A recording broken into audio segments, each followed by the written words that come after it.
सो hey guys, स्वागत है आप सभी का एक और नई वीडियो में। आज मैं आप सभी के लिए एक बार फिर से लेकर आ गया हूँ सब्सक्राइबर्स की भेजी हुई कुछ बेहद ही खौफनाक और सच्ची कहानियाँ लेकर।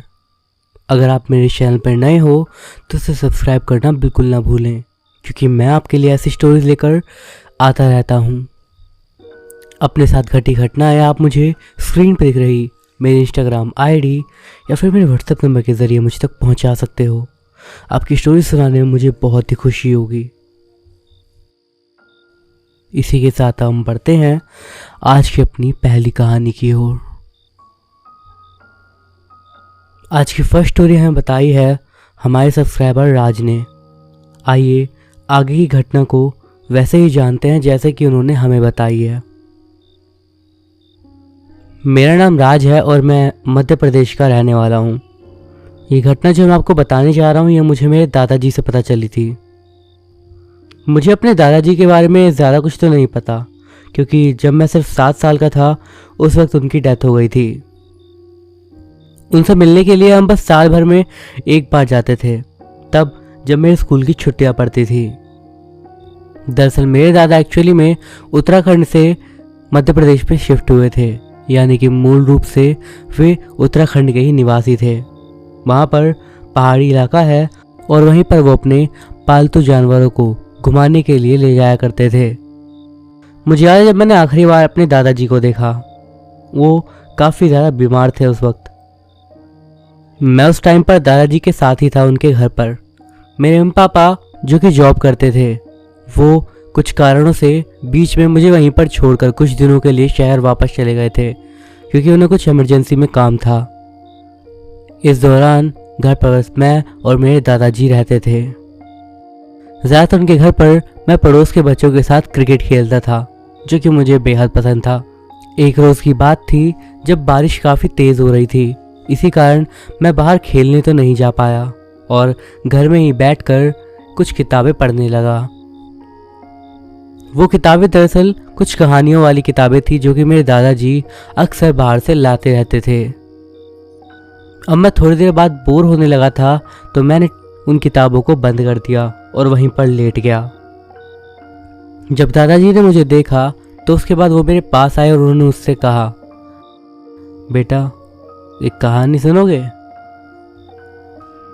पहले मैंने सोचा कि मैं हाँ बोलूँ या ना, पर मैंने उन्हें हाँ कह दिया। लेकिन इसके बाद जो उन्होंने कहानी मुझे सुनाई, वो कहानी आज तक मेरे साथ मेरा पीछा कर रही है। मैं पूरी कोशिश करूँगा कि आपको कहानी बिल्कुल वैसे ही सुनाऊं जैसे कि दादाजी ने मुझे सुनाई थी। आप सोच रहे होंगे कि मुझे इतने अच्छे से कैसे याद है, तो ये कहानी मेरी मम्मी ने मेरे दादाजी से पहले बहुत बार सुन रखी है और उन्होंने मुझे कई बार बताई है। उस समय एक बहुत तेज़ तूफान आया था। जब तूफान गया तो हम सभी लोग बाहर निकलकर ये देखने लगे कि खेती बाड़ी को कितना नुकसान हुआ है और सभी जानवर ठीक हैं या फिर नहीं। मेरे भाई बहन दूसरे खेतों की ओर चले गए थे। मैं भी जानवरों को देखने के लिए घर से निकल चुका था। उस समय पर कोई भी मौसम का अंदाज़ा उतना अच्छे से नहीं लगा पाता था। हाँ, आसमान देखकर थोड़ा बहुत अंदाज़ा होता था, पर यह नहीं कि कितना तेज़ तूफान आएगा। तूफान अचानक से आया था, इसी चक्कर में हम अपनी गायों को उनके सुरक्षित स्थान पर भेजना भूल गए एकदम। पर हमारी ज़्यादातर गायें ऐसी थी कि वो अगर हमारे आसपास के खेतों में घूम रही हों तो खतरा देखते ही वो खुद ही अपनी जगह पर आ जाती थी। इसीलिए हमें कोई ख़ास फिक्र नहीं थी, बट फिर भी मैं देखने के लिए वहाँ पर अब जा रहा था। मुझे याद है उस समय उनमें से एक गाय प्रेग्नेंट थी और उसी की सबसे ज़्यादा फिक्र मुझे थी। तूफान थमते थमते अंधेरा हो चला था, इसलिए मैं अपने घर में मौजूद टॉर्च को लेकर खेतों की तरफ बढ़ने लगा, जिसके दूसरी तरफ वो जगह थी। अब जो हमारे पिछले वाले खेत थे उनके ठीक पीछे एक काफ़ी बड़ा जंगल था उस समय। ये मानिए कि हमारा खेत वहाँ पर आखिरी खेत था, जिसके पीछे काफ़ी दूर तक सिर्फ जंगल था। बट जानवरों के लिए उतने खतरे वाली बात नहीं थी, क्योंकि उस जंगल में कोई ज़्यादा खतरनाक जानवर नहीं रहते थे, क्योंकि गांव वाले भी और हम भी अक्सर वहाँ पर घूमने के लिए जाते रहते थे। इसीलिए हमें उस जगह का अच्छे से पता था। कुछ समय बाद जब मैं वहाँ पहुँचा तो मुझे अपने सारे जानवर एकदम ठीक हालत में दिख गए, बट मेरी नज़र उस गाय को ढूंढ रही थी जो कि मुझे वहाँ पर नहीं दिख रही थी। खैर, मेरे लिए उतनी ज़्यादा हैरानी की बात नहीं थी, क्योंकि दरअसल जो प्रेग्नेंट गाय होती हैं वो अपने आप को बाकी जानवरों से अलग रखना पसंद करती हैं। तो मुझे लगा कि शायद आसपास वो मुझे कहीं ना कहीं दिख जाएगी, और इसी सोच के साथ मैं उसे बाकी की जगह में ढूंढने लगा। मैं हर तरफ जाते हुए धीरे धीरे उसका नाम लेता और उसे ढूंढने की कोशिश करता, और हर जगह टॉर्च मारकर भी देखता। अब दरअसल वो अक्सर कई बार अकेले रहा करती थी, तो इसीलिए उसकी एक जगह थी जहाँ पर वो अक्सर वहाँ मिल जाया करती थी। मैं उसी जगह पर जाकर देखने लगा, बट वो मुझे वहाँ पर भी नहीं मिली। तब मुझे समझ नहीं आ रहा था कि आखिर मैं उसको कहाँ जाकर ढूंढूं। इसी वजह से अब मैं खेतों के अंदर चला गया, ये सोचकर कि शायद वो कहीं बीच में बैठी होगी। पर मुझे इस बात का बिल्कुल भी अंदाज़ा नहीं था कि मैं क्या देखने वाला हूँ। जब मैं काफ़ी हद तक अंदर आ गया, लगभग उस किनारे के नज़दीक जहाँ से थोड़ी दूरी पर जंगल पड़ता है, तब मुझे अपने से कुछ दूरी पर कुछ लाल लाल सा दिखने लगा था। मैं थोड़ा दूर था, इसीलिए एग्जैक्टली बता पाना मुश्किल था उस वक्त, पर इतना दिख रहा था कि वो कुछ लाल सा है। मैं तेज़ी से उसकी तरफ बढ़ा, और जब मैं वहाँ करीब गया तब मेरे होश उड़ गए। मैं तुरंत पहचान गया कि आखिर वो क्या था, क्योंकि उसमें से बदबू आ रही थी, और वो बदबू मैं पहचान रहा था किस चीज़ की है। और जितना मैं देख पा रहा था उससे भी मुझे अंदाज़ा हो गया था कि वो क्या है। मैंने अपने पूरे जीवन में कभी भी इस तरह से किसी को नहीं देखा था। एक पूरी इतनी बड़ी गाय इतनी बुरी तरीके से कटी फटी हालत में, बहुत बुरी तरीके से मरी हुई हालत में थी। उस समय हमें इतना तो पता था कि हमारे उस जंगलों के आसपास में ऐसा कोई भी जानवर नहीं था जो कि इतनी बड़ी गाय को मार गिराए, और वो भी इतनी बुरी तरीके से। और उस पर से जो उसके ऊपर निशान थे जो कि उसके अंगों को निकाल चुके थे, वो बेहद बड़े और भयानक से लग रहे थे, किसी ऐसे जानवर के जो कि शायद मैंने कभी देखा भी नहीं था। चांद की रोशनी में मैं अपने उस जानवर को देख रहा था जो कि अब बुरी तरीके से मर चुका था। और तभी इतने में ही मेरे ठीक पीछे से एक बेहद जोर की चीख आई। चीख कहूँ या आवाज़ मुझे नहीं पता, पर वो बेहद अलग सी ही आवाज़ थी। एक ऐसी आवाज़ जिसके बारे में मैं आपको ज़्यादा कुछ नहीं बता सकता, पर यह आवाज़ इतनी तेज़ थी कि मैं एकदम से चौंक गया, और मैं सीधा अपनी उस गाय की शरीर के टुकड़ों पर जा गिरा। अपने हाथ और घुटनों के बल पर जैसे तैसे मैं ज़मीन पर अपने आप को घसीटता हुआ पीछे की तरफ बढ़ने लगा। मेरे अंदर हिम्मत नहीं हो पा रही थी कि मैं वापस पलट कर देखूं कि आखिर वो आवाज़ किस चीज़ की है, क्योंकि मुझे अंदाज़ा हो चला था कि वो जो चीज़ भी है बेहद ज़्यादा भयानक है। जैसे तैसे मैं अपने पैरों पर खड़ा हुआ और सीधा भागना शुरू कर दिया। मैं जंगल के किनारों से दौड़ता हुआ अपने घर की तरफ बढ़ने लगा, और जिस समय मुझे लगा कि मैं उस चीज़ से शायद दूर आ चुका हूँ, पर तभी एक बार फिर से वो तेज़ से आवाज़ आई, जिस कारण मैं अब जंगल के किनारों से हटकर सीधा जंगल की ओर ही भागने लगा। जब आपकी जान खतरे में होती है तब आप ये नहीं देखते कि आप किस तरफ जा रहे हैं, आप बस भागना चाहते हो, सिर्फ अपनी जान बचाना चाहते हो। तूफान के कारण पूरे जंगल में जो मिट्टी थी वो गीली थी, और भागते भागते एकदम से मेरा पैर ऐसे ही गीली मिट्टी में पड़ा और मैं ज़ोर से फिसला और वहीं नीचे गिर गया। मेरा पैर भी आधा मिट्टी के अंदर सन चुका था। जैसे जैसे मैं खड़ा होने की कोशिश कर रहा था, मेरे दिल की धड़कन काफ़ी तेज़ होती जा रही थी। उस चीज़ की आवाज़ मेरे पीछे चारों तरफ गूंज रही थी। मुझे नहीं पता था कि मैं क्या करूं। मैं शायद उम्मीद उस वक्त हार चुका था। मैं बस अब ज़मीन पर लेट गया, ये सोचकर कि अगर मैं यहीं पर इस तरह छुप कर लेटा रहा तो शायद मेरे घर वाले सुबह होने तक मुझे खुद ही ढूंढने के लिए आ जाएंगे। मुझे लग रहा था कि शायद मैं उस चीज़ से बच चुका हूँ और वो अब मेरे पीछे नहीं है। दरअसल मैं घर से भी उतनी ज़्यादा दूर नहीं था, इसीलिए मुझे ऐसा लग रहा था कि मेरे घर वाले मुझे वहाँ पर ढूंढ सकते हैं।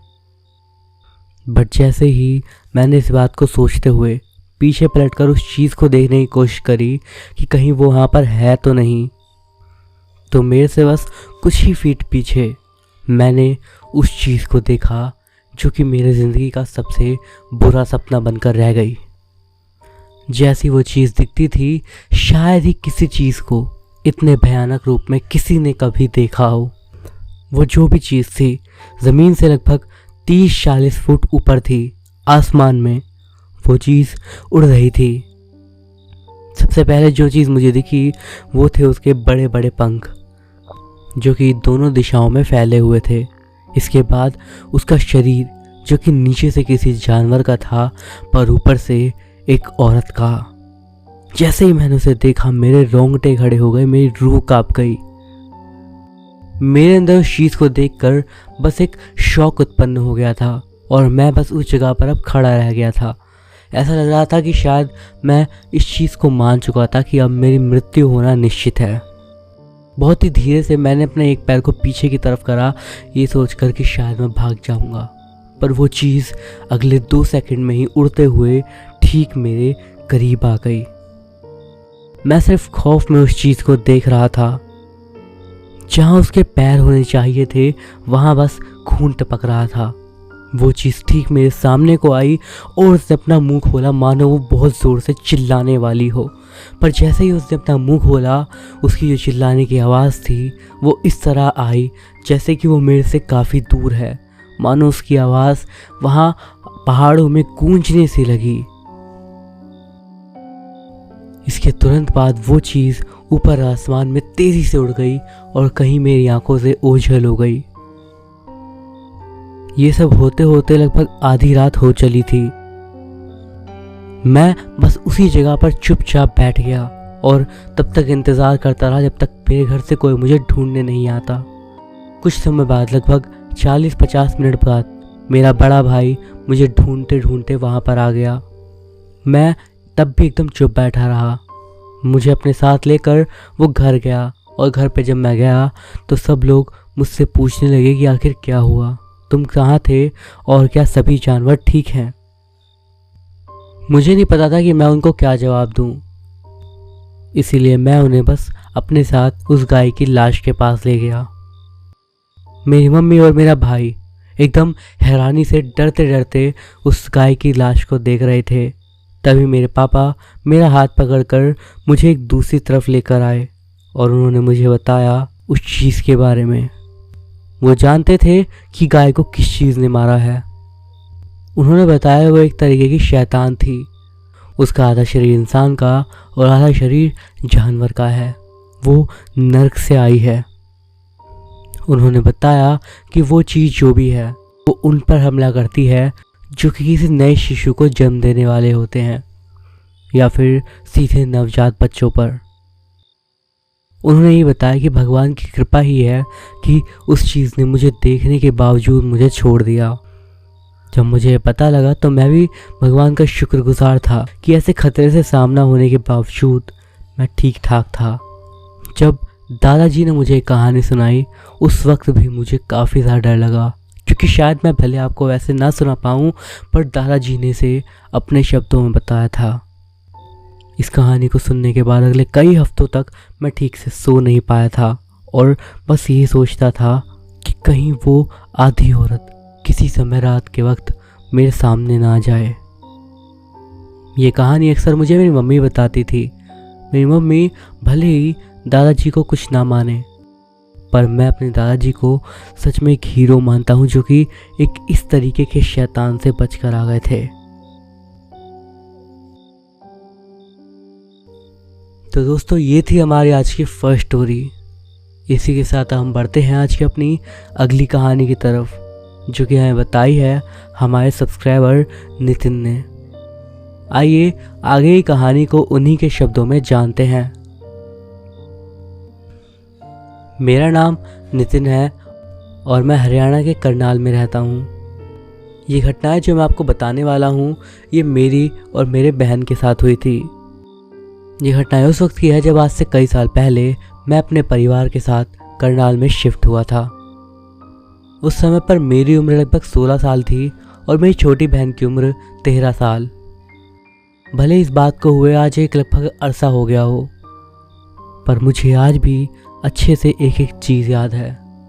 जब हम यहाँ पर शिफ्ट हुए थे उस समय मैं इस जगह को लेकर काफ़ी ज़्यादा एक्साइटेड था, काफ़ी ज़्यादा खुश था, क्योंकि दरअसल हम दिल्ली के रहने वाले थे और दिल्ली में भीड़ भाड़ काफ़ी ज़्यादा थी। इसलिए जब हम हरियाणा के करनाल जैसे खुले एरिया में आए तो मुझे काफ़ी ज़्यादा खुशी हुई कि हम ऐसी जगह पर आए हैं। मेरे पापा ने वहाँ पर रहने के लिए पहले ही एक 2 मंजिला मकान को ख़रीद लिया था। जब हम वहाँ गए तो हमें पहली बार सबको अपना अपना एक एक कमरा मिला, क्योंकि घर में कई सारे रूम्स थे। एक बात और थी उस घर में, उस घर के नीचे एक छोटा सा बेसमेंट भी था। वो बेसमेंट मुझे शुरुआत से ही पता नहीं क्यों अजीब लगता था। दरअसल वहाँ पर सारा पुराना सामान ही रखा था, इसीलिए हम भी उसे बस एक स्टोर रूम की तरह ही इस्तेमाल करने लगे।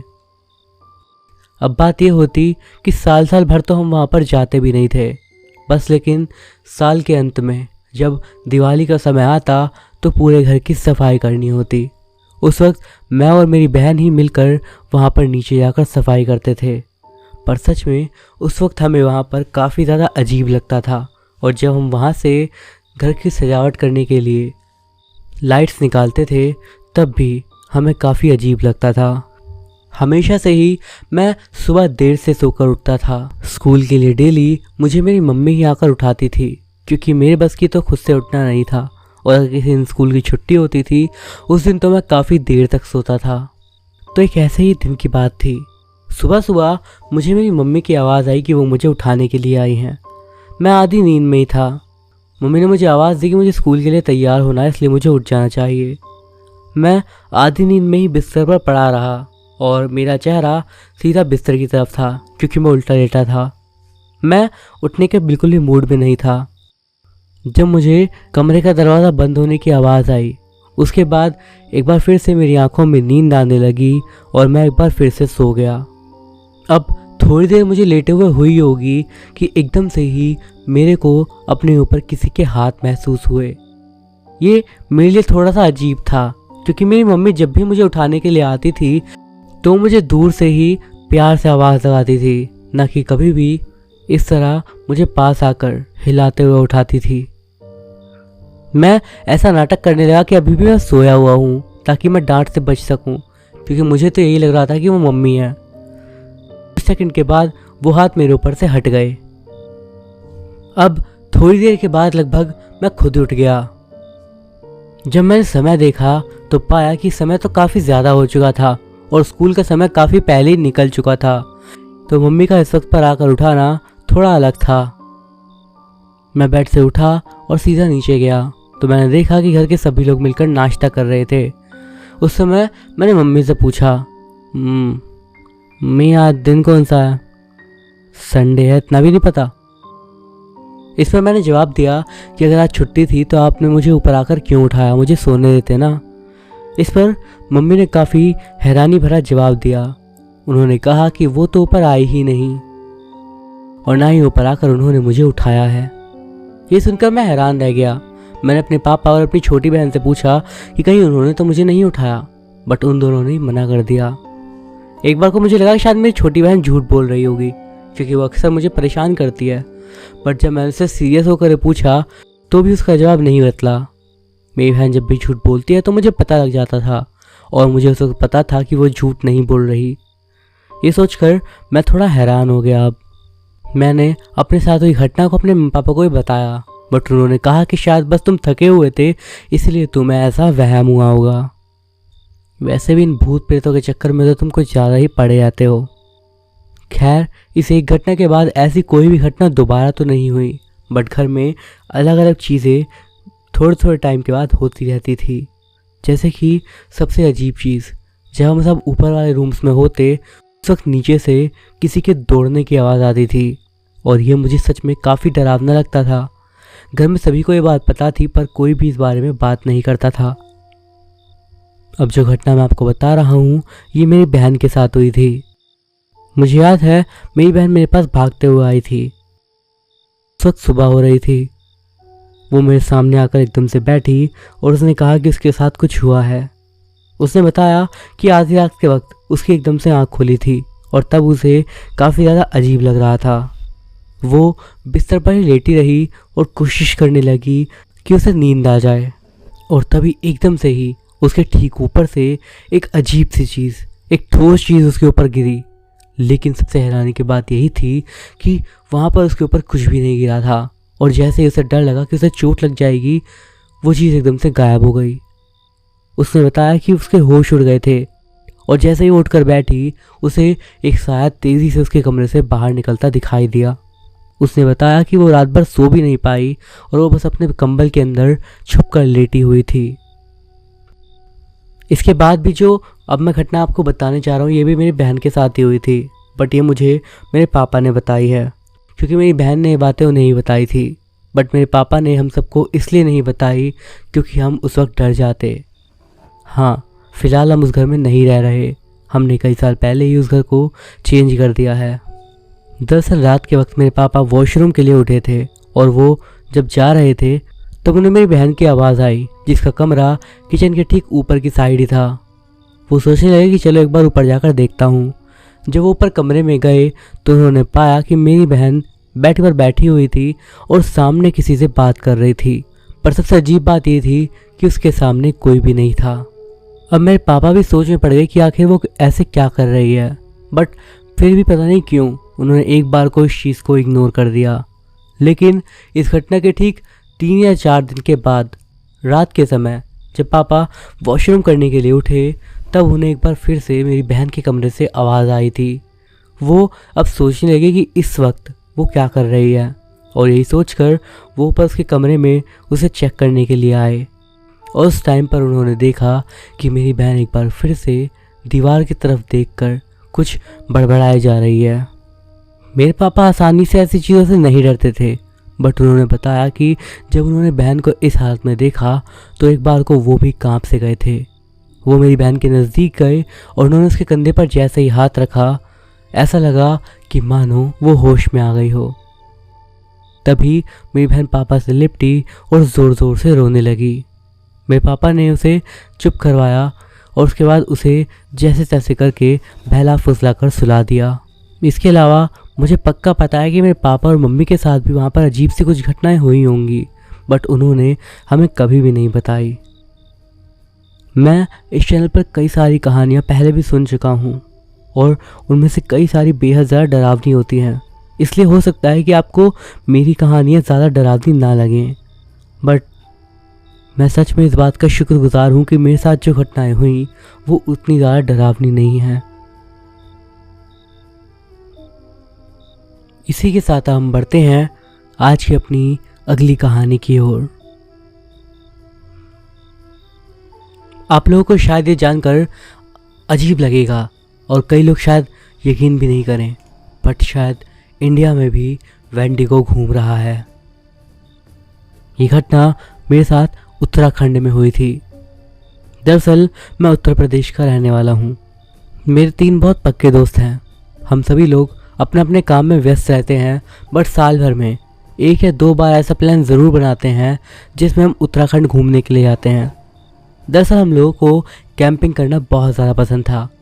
हम लोग अक्सर बस घूमने के लिए निकल जाते थे और रात में जहाँ मन करता वहाँ पर अपना कैंप लगाकर रुक जाते थे। दरअसल पिछले 2 सालों से तो हम एक ही जगह पर जा रहे थे, बट इस साल मेरे एक दोस्त ने मुझसे कहा कि हमें इस बार एक नई जगह पर जाना चाहिए। उसने मुझे एक जगह के बारे में बताया जिसका नाम मैं यहाँ पर नहीं लूँगा। पहले तो हम सभी लोग सोचने लगे कि वहाँ पर जाना सही रहेगा या फिर नहीं, क्योंकि वो अनजान सी जगह थी, बट सभी लोगों के ज़िद करने पर हम लोगों का प्लान वहीं जाने पर फिक्स हो गया। हम लोगों ने टाइम को फिक्स कर लिया और उसके बाद लगभग 2 हफ्तों के बाद हम लोग निकल पड़े। कुल मिलाकर हम 4 लोग थे, मैं, जय, दिनेश और एक और। हम सभी लोग वहाँ पर मेरे एक छोटे वाले ट्रक के ज़रिए जा रहे थे, मिनी ट्रक जिसे यहाँ पर बोला जाता है। कई घंटों के सफ़र के बाद जब हम लोग उत्तराखंड में एंटर हो चुके थे तब हम अच्छे खासे थक गए थे। तो दिनेश ने बोला कि चलो अब हमें थोड़ा कैंप करना चाहिए। मैंने कहा अभी नहीं, अभी पहले कम से कम जब तक हम उस एरिया में नहीं पहुंच जाते तब तक हम नहीं रुकेंगे, ताकि कल सुबह हम सीधा उस जगह पर पहुंच सके जहां का हमने डिसाइड करा है। अब ड्राइव करते करते ही दिनेश ने कुछ बातें बताना शुरू करा। उसने बताया कि तुम्हें पता है कि यहाँ पर जहाँ हम जा रहे हैं उस जगह से रिलेटेड कुछ कहानियाँ लोगों में फैली हुई हैं। हमने पूछा क्या, किस तरह की बात बोल रहा है, साफ साफ बोल। उसने बताया कि वहाँ पर कई लोगों ने कुछ अजीब सी चीज़ें देखी हैं, कुछ डरावनी सी, जैसे वो बाहर घूमता है ना वेंडिगो टाइप का, वैसा कुछ यहाँ पर घूमता है जो कि लोगों ने देख रखा है। उसकी बात को हम में से किसी ने भी सीरियसली नहीं लिया और हम सभी लोग हंसने लगे और हमने हंसते हंसते बोल दिया ठीक है, अगर कोई वेंडिगो यहाँ पर हुआ तो हम उससे दोस्ती कर लेंगे। खुश। हम सभी लोग तो हंस रहे थे बट जय अब थोड़ा चुप हो गया था। अब हम फाइनली जब उस एरिया में पहुँच गए थे जहाँ से हमारी मेन लोकेशन लगभग 100 किलोमीटर की दूरी पर थी, तब हमने वहाँ पर कैंप करने का सोचा। हम सभी ने अपना अपना सामान वहाँ पर रखा और उसके बाद कैंपिंग की तैयारी करने लगे। हम सभी लोग अपना अपना काम कर रहे थे पर जय लगातार बस चारों ओर जंगल को घूरे जा रहा था। वो काफ़ी ज़्यादा पता नहीं क्यों तब सीरियस लग रहा था। वैसे वो हमेशा मजाकिया किस्म का था बट उस दिन वो बहुत ज़्यादा शांत सा लग रहा था। अब अगर वहाँ पर ठीक पहुँचने से पहले हमारे बीच ऐसी बात ना होती तो शायद हम लोगों में से किसी के मन में ऐसे ख्याल ना आते, बट क्योंकि अब उसने बोल दिया था तो उस जंगल के सुनसान को देखते हुए मेरे मन में भी अब अजीब अजीब से ख्याल आ रहे थे। जब मेरी नज़र उसके ऊपर गई तो मेरे को कुछ ठीक नहीं लगा, इसीलिए मैं उसके करीब गया और मैंने उससे पूछा सब ठीक है ना, कैसे गुमसुम बैठा है। शायद वो पहले बात को टालने वाला था पर कुछ सोचकर वो रुक गया और उसके बाद उसने बोलना शुरू करा। पता नहीं यार, बस अजीब सा लग रहा है। जब से यहाँ पर रुके हैं ऐसा लग रहा है कि कोई चीज़ हमें देख रही है। उसकी इस बात को सुनकर मैं एकदम से चुप हो गया। मुझे उसकी बात दिमाग में चढ़ने लगी। मुझे नहीं पता था मैं उसे क्या जवाब दूं। तभी बाकी के दोनों दोस्त पीछे से आ गए और बोलने लगे, अरे कुछ नहीं हुआ यार, बस माहौल थोड़ा नया है ना, इसलिए तुझे ऐसा लग रहा होगा। और देख रहे हैं ना कई सारे जानवर, जंगल है देख, कई सारे जानवर छुपे बैठे होंगे, निहार रहे होंगे हमें। ऐसी बात से माहौल थोड़ा हल्का हुआ और हम सभी लोग कुछ समय के बाद वहाँ से वापस से निकल गए। शाम को कैंप लगाने के बाद हमने पास ही में आग जला ली। एक साथ बैठकर हम सभी दोस्त अब आपस में हंसी मजाक कर रहे थे। बातें ऐसे चल ही रही थी कि एकदम से ही जय एकदम चुप हो गया। उसने सब कुछ बोलना बंद कर दिया और बस हमें भी चुप रहने का इशारा करा और बोला, क्या तुम लोगों ने वो सुना, क्या तुम्हें महसूस हुआ। अब उसकी बात को सुनते ही हमें भी ये चीज़ महसूस हुई कि उस पल में, उस थोड़े से टाइम के लिए पूरा जंगल एकदम शांत हो चुका था। मतलब हाँ, जंगलों में शांति होती है बट अगर आप कभी गए होगे वहाँ पर तो आपको पता होगा कि छोटे मोटे जानवरों की, मेंढकों की या किसी भी चीज़ की आवाज़ कंटिन्यू जंगल में आती रहती है। बट उस टाइम पर हर एक तरह की आवाज़ बंद हो चुकी थी। ऐसी शांति थी जो कि कानों में चुभ रही थी, जो कि अपने साथ एक अजीब सा ही डर लाई थी। हम सभी लोग अब एकदम चुप हो गए थे। हम सभी को लग रहा था कि शायद कुछ ना कुछ तो गड़बड़ है। हम उस हिरन की तरह वहाँ चुपचाप बैठे थे जो कि अपने शिकारियों से बचने की कोशिश करता है। थोड़ी देर बाद मैंने माहौल को थोड़ा ठीक करने की कोशिश करी और मेरी नज़र दिनेश पर गई, जिसके हाथ में उसका आधा खाया हुआ पराठा था जो कि वो खाते खाते ही रुक गया था और उसका मुंह अब भी आधा खुला हुआ था। उसे देखकर मैं ज़ोर से हंसने लगा और बाकी सब भी मुझे देखने लगे कि मैं क्यों हंसा हूँ।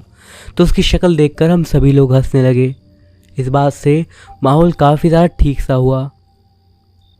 कुछ समय के बाद हम इस बात को भूल चुके थे और वापस से हंसी मजाक करने लगे थे। उसके बाद हम लोग सोने चले गए। अगले दिन जब हम सुबह उठे और वहाँ से अपना सारा सामान पैक कर रहे थे वापस वहाँ से निकलने के लिए, उस वक्त पर जय हमारे पास आया और उसने बोला, बीती रात मुझे बहुत ही ज़्यादा अजीब सपना आया यार। हमने पूछा क्या हुआ, क्या देख लिया। तो उसने बताया कि मैंने देखा कि हम सभी लोग यहीं कैंप में बैठे हुए हैं, वहीं आग के पास जैसे हम कल रात बैठे थे, पर मैं कहीं जंगल में किसी पेड़ के पीछे से तुम लोगों को देख रहा हूँ, जबकि मैं वैसे तो तुम लोगों के साथ ही बैठा था, मैं अपने आप को देख पा रहा था, पर मैं शायद उस वक्त ऐसा लग रहा था कि किसी और की आंखों से ही वहाँ पर सबको देख रहा हूँ। उसके बाद मैं एकदम से मुड़ा और काफ़ी तेज़ स्पीड में, जितनी स्पीड में कोई जानवर क्या कोई ट्रेन भी ना दौड़ती हो, उतनी स्पीड से मैं वहाँ से निकल गया। मैं कुछ भी नहीं बोल पाया इस बात पर। एक पल को लग भी रहा था कि शायद वो डराने की कोशिश तो नहीं कर रहा, बट उसका चेहरा देखकर बिल्कुल भी नहीं लग रहा था कि वो झूठ बोल रहा है। अपना सारा सामान पैक वगैरह करके हम लोग उस जगह से निकले, और जब हम अपने मेन कैंपिंग प्लेस पर पहुँचे तब तक शाम के 6 बज चुके थे। वो जगह एक लेक के पास थी, वहाँ पर ही पास में काफ़ी सारे जंगल थे। अब कैंपिंग की जो जगह थी वो मेन रोड से थोड़ा अलग थी, इसीलिए हमने अपने ट्रक को वहीं पर छोड़ दिया और उसके बाद कैंपिंग का सारा सामान लेकर उस जगह पर पहुंच गए। वो जगह बेहद ज़्यादा खूबसूरत थी। पास ही की लेक उस जगह की सुंदरता को और ज़्यादा बढ़ा रही थी। उस जगह पर हमारे साथ जो हुआ, अगर शायद वो ना हुआ होता तो हम हर साल उसी जगह पर पिकनिक के लिए जाते। हम लोग का प्लान था कि हम अगली 2 रातों तक वहीं पर रहेंगे और आराम से एंजॉय करेंगे। तो रात के वक्त हम काफ़ी ज़्यादा थक गए थे, इसीलिए हम लोग आराम करने का सोच रहे थे। थोड़ी देर आराम करने के बाद हमने एक बार फिर से उस जगह पर भी आग जलाई और वैसे ही बीती रात की तरह वहाँ पर बैठ गए। कुछ समय हमने बातें करी और उसके बाद वापस से अपने कैंप्स में गए और उसके बाद सो गए। अब यही कोई आधी रात के आसपास का वक्त होगा। उस वक्त के बाद दिनेश की आंख खुली। उसे वॉशरूम जाना था। उसको जाते हुए शायद ही किसी ने नोटिस भी करा होगा, बट थोड़ी देर बाद हमें एक ज़ोरदार चीख जंगल की तरफ से आई। हम सभी लोगों के होश उड़ गए और हम जोर से उठे और उसके बाद देखा कि दिनेश भागता हुआ हमारी तरफ आ रहा है। वो काफ़ी ज़्यादा परेशान और घबराया हुआ लग रहा था। उसने आते ही बोला, तुम लोगों ने देखा? हम लोग दरअसल उस तरफ देख ही नहीं रहे थे, तो हमें नहीं पता था कि वो किस चीज़ के बारे में बात कर रहा है। उसने बताया कि वो अपना काम कर ही रहा था कि उसी वक्त उसे ऐसा लगा एक तरफ से कि मानो उसे कोई देख रहा है। उसने अपनी टॉर्च को ऑन करा और उस तरफ लाइट मारी और तब उसे बस वो 2 आंखें दिखी। वो बेहद ज़्यादा डर गया और बस उसे नहीं पता कि वो क्या चीज़ थी। हमें ये लगा था कि शायद कोई होगा छोटा मोटा जानवर, और मैंने कहा ठीक है कोई बात नहीं, हम वहाँ पर जाकर देख लेते हैं, कुछ भी नहीं होगा, हमारे साथ चल। बट उसने वहाँ पर जाने से मना कर दिया, ये बोलते हुए कि मैं वहाँ नहीं जाऊँगा क्योंकि मुझे पता है वो जो भी चीज़ थी वो ज़मीन से 7 या 8 फीट ऊपर थी। वो क्या थी मुझे नहीं पता। हमने कहा ठीक है तो रुक, यहाँ पर हम देख कर आते हैं। बट उसको इस बात से भी डर लग रहा था कि हम उसे छोड़कर वहाँ पर अकेला जाएं, इसीलिए वो हमारे पीछे पीछे ही आने लगा। हम लोग इस जगह पर गए बट हमें वहाँ पर कुछ भी नहीं दिखा, इसीलिए हम वापस आग के पास आ गए। मैं उसे उसकी तरफ देखकर बोल ही रहा था कि देखा कुछ भी नहीं है, फालतू में तो डर रहा है। मैं ये बात अपनी पूरी करता उससे पहले ही मेरी नज़र उसके पीछे गई। उसके पीछे जहाँ पेड़ थे वहाँ पर मुझे 2 चमकती हुई सी आंखें दिख रही थी, 2 पीले रंग की चमकती हुई आंखें। मेरी सच कहता हूँ रूह कांप गई थी, पर फिर भी मैंने हिम्मत नहीं हारी और मैंने अपनी टॉर्च की लाइट को उस तरफ करा और तब मैंने और बाकियों ने उस चीज़ को देखा। जंगल बिल्कुल बीती रात की तरह जैसा हमारे साथ वहाँ पर हुआ था ठीक उसी तरह शांत हो गया था। एक भी चीज़ की आवाज़ नहीं आ रही थी और हमारी नज़र उस चीज़ पर थी जो कि वहाँ पेड़ों के पास थी। हमने उसे बस कुछ सेकंड्स के लिए ही देखा, जिसका सर हिरन की तरह लग रहा था, पर शरीर, पूरा शरीर एकदम पतला पतला सा, ऐसा कि मानो हड्डी के अलावा और कुछ हो ही ना। सबसे डरावनी बात, उस चीज़ की हाइट बहुत ऊंची थी, लगभग 7 या 8 फीट। जय के मुंह से चीख भी पूरी तरह ना निकल पाई, बस आधा चिल्लाकर उसकी आवाज़ एकदम से बैठ गई। हम सभी लोग बेहद ज़्यादा डर गए और पीछे की तरफ को गिरे और पीछे की तरफ ही भागने लगे। मैं अपनी पीठ से वहाँ पर गिर गया था और इतना ये शोर मच रहा था, मैं बेहद ज़्यादा डर गया था उससे। मैंने अपने दोस्तों को आवाज़ मारी, प्लीज़ मुझे भी ले चलो। दिनेश पीछे दौड़ते हुए आया और उसने मेरा हाथ पकड़ा, और उसका हाथ पकड़ते ही मैं भी उठा और वापस से भागने लगा। पर तभी उसका पैर किसी पत्थर पर पड़ गया और हम दोनों ही गिर गए। अब एक बार फिर से मैंने डरते डरते अपनी टॉर्च को उस तरफ मारा जहाँ पर हमने पहले उस चीज़ को देखा। पर अब जब मैंने वहाँ देखा तो वहाँ पर हमें कुछ भी नहीं दिखा। मैं बस चुपचाप वहीं पर बैठ गया। अब हम सभी लोग एक जगह पर जुट गए और हम सोचने लगे कि हमें क्या करना चाहिए।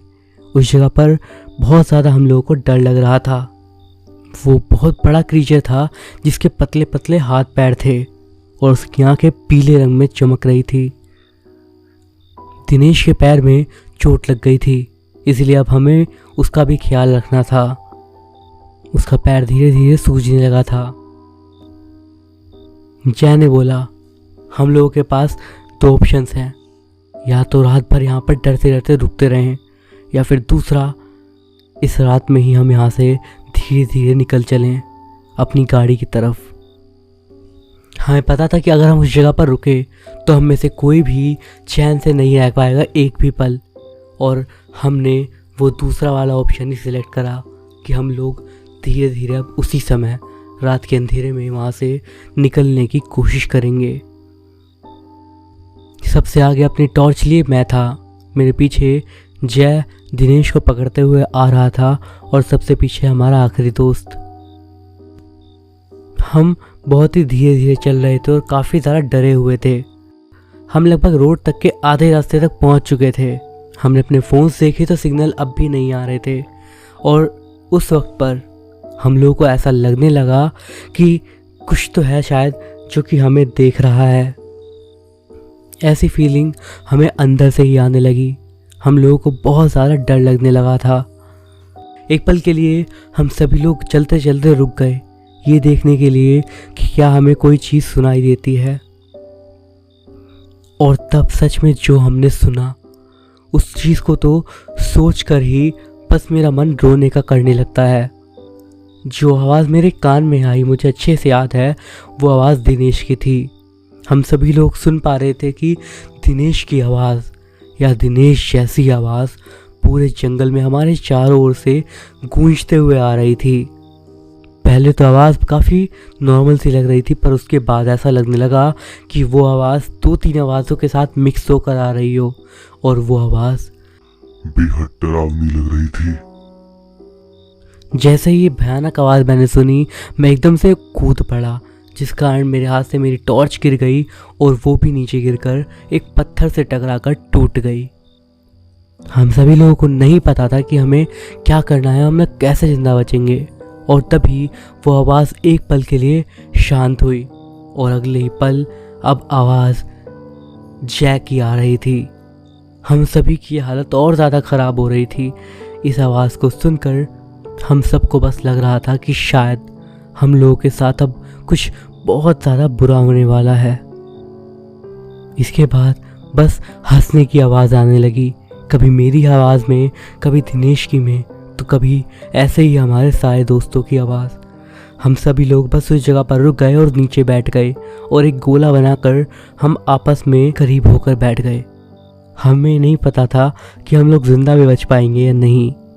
हमें नहीं पता कि हम वहाँ पर ऐसे ही न जाने कितनी देर तक बैठे रहे, तब तक जब तक थोड़ा थोड़ा उजाला नहीं होने लगा। और जैसे जैसे रात ख़त्म होने लगी, वो आवाज़ आना भी बंद हो गई, और सुबह तक वो आवाज़ पूरी तरह बंद हो चुकी थी। जैसे ही थोड़ा उजाला हुआ, हम लोग सीधा भागते भागते अपनी गाड़ी के पास गए और सीधा वहाँ से निकल लिए। रात भर वो आवाज़ें कंटिन्यू आती रही, मेरे दोस्तों की आवाज़ें बदल बदल कर। इस घटना के बाद हम कैंपिंग पर दोबारा तो गए, पर उस जगह पर कभी भी नहीं। अब बस हम एक ही जगह जाते हैं, और वही जगह जहाँ पर हम पहले जाते थे। इस घटना ने हम सभी को बुरी तरह डरा दिया था, और शायद हमें बस यही सीख दी थी कि जब हम डरते हैं और जो फैसला उस समय हम लेते हैं, शायद वो हमेशा हमारे लिए अच्छा नहीं होता। तो दोस्तों, ये थी हमारी आज की कहानियाँ। वीडियो आपको कैसा लगा मुझे कमेंट्स के ज़रिए ज़रूर बताइएगा। कहानी आपको अच्छी लगी हो तो वीडियो को एक लाइक ज़रूर करिएगा। इस वीडियो पर एम करते हैं 400 लाइक्स के लिए। आई होप आप इतना पूरा कर दोगे। और प्लीज़ गाइस चैनल को थोड़ा सपोर्ट दिखाइए, क्योंकि अभी फ़िलहाल चैनल की रीच कुछ खास चल नहीं रही है, पता नहीं क्यों। आई होप आप लोग इसमें मेरी हेल्प करोगे ताकि मैं आपके लिए ऐसी स्टोरीज़ लेकर आता रहूं। इसी के साथ मैं अब आपसे विदा लेता हूं। मिलूंगा आपसे अगली वीडियो में कुछ और ऐसी ही स्टोरीज़ के साथ। तब तक के लिए बाय।